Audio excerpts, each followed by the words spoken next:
Hello, hello. I have another delicious recipe for you that you can cook in your 3-quart iPot, and it only serves 2.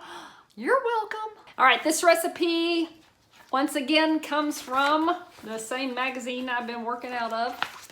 You can't win it. America's Test Kitchen Soups and Stews for 2. This publication is not vegan or oil-free, but that didn't stop me, baby. No way. I went ahead and stripped out the oil, stripped out the meat, stripped out the salt. It is good. Look at this young man here. He is chowing down, ladies and gentlemen. Chowing down. It's delicious. Let's get cooking. All right, let's get this iPot hot, baby. I'm using the Sauté mode, and I'm pressing the Sauté button twice to activate the normal heat setting, which is about medium-high heat, and I'm not going to worry about the cooking time right now.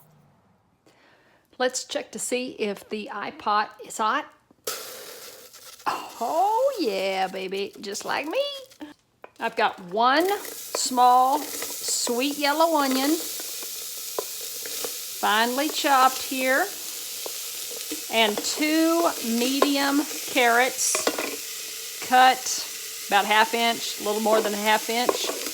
Because I'm going to pressure cook these lentils, I don't want my carrots to be too mushy when it's all said and done, so that's why I like to cut them kind of big.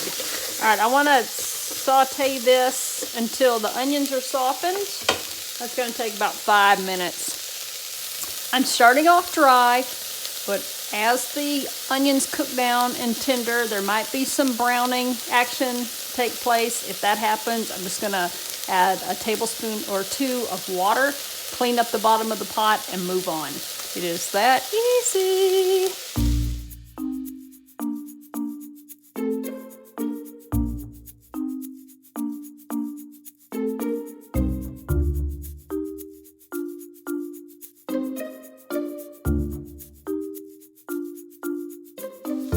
All right, see, we have some more of this browning, but I'm not going to worry about it because the next thing we want to put in is 3/4 cup chopped roasted red bell pepper that I bought from the store, plus about 1/4 cup of the liquid that came in the jar. I'm using bell peppers that are oil-free, and then 1 large garlic clove.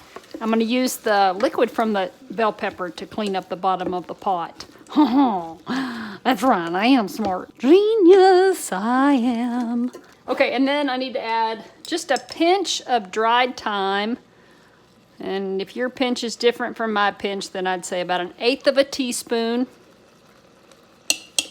of thyme. It doesn't make much. Look, I'm almost out of time. Wait, time is on my side.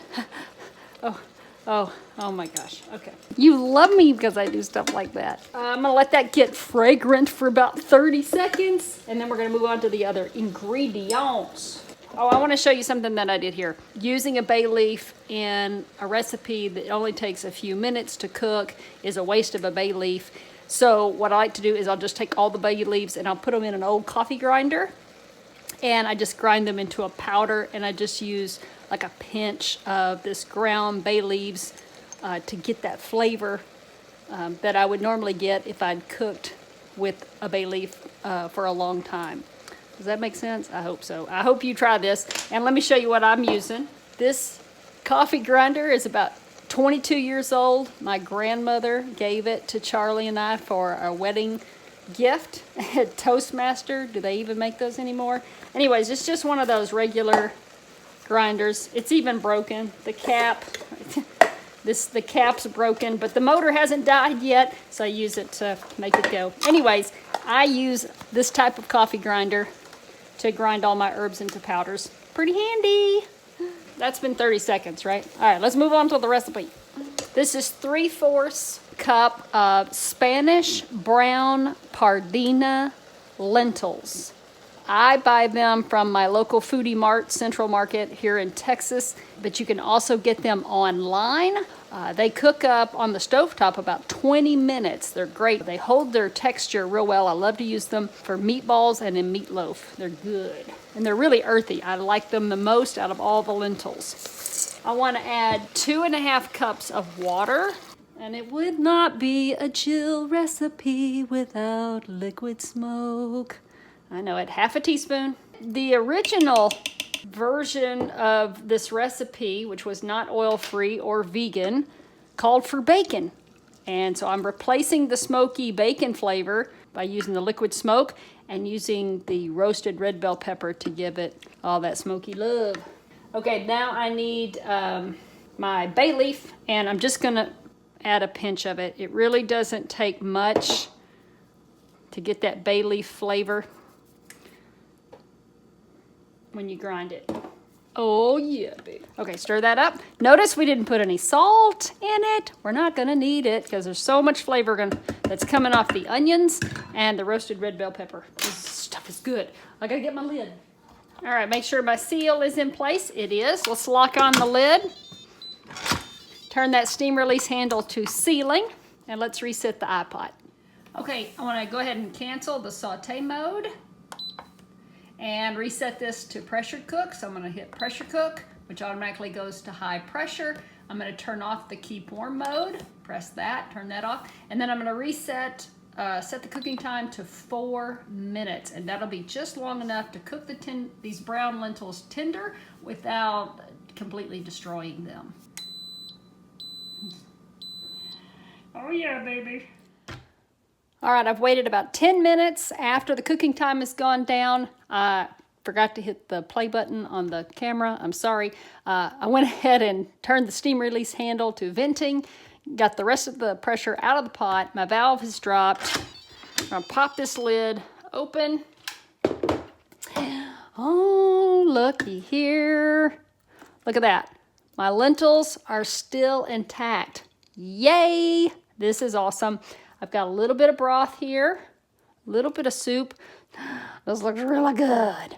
Okay, the first time I made this, I can tell you that it started out soupy, right out of the pot like this, but the next day, what we had left over turned into a thicker soup. It got very creamy. This broth here that's kind of loose, mixed with the starches coming off the lentils, and I had a much creamier soup to reheat. If you want a little creamier soup right off the bat, then I would say hit this with an immersion blender, give it a couple of zaps, maybe cream up about 1/3 of it, and then give it a good stir. And let's see where that lands you. Oh my goodness, look at all these big chunky carrots. Yay! All right, then I want to top this with some fresh minced cilantro. Oh yeah, don't skip this. The cilantro really adds to the soup. Don't skip it. Oh, got cilantro fingers. And then the final yum yum is giving it a little spritz of balsamic vinegar. This is a balsamic vinegar that I got from my friend Diane. And look at this, it has a handy little spray top. I love it, and it's good stuff, baby. The brand is Silva. Not bad. I don't know where she got it. We'll have to ask Diane. If she shows up in the comments, we'll ask her. Anyways, I'm just gonna spritz this. Oh man, that's the best way to deliver vinegar, I tell you. All vinegar bottles should come with a spray top. Oh, let's give this a try. Oh yeah, look at the carrots. Oh, perfectly tender. You can still see the onion. It's kind of hot, hold on.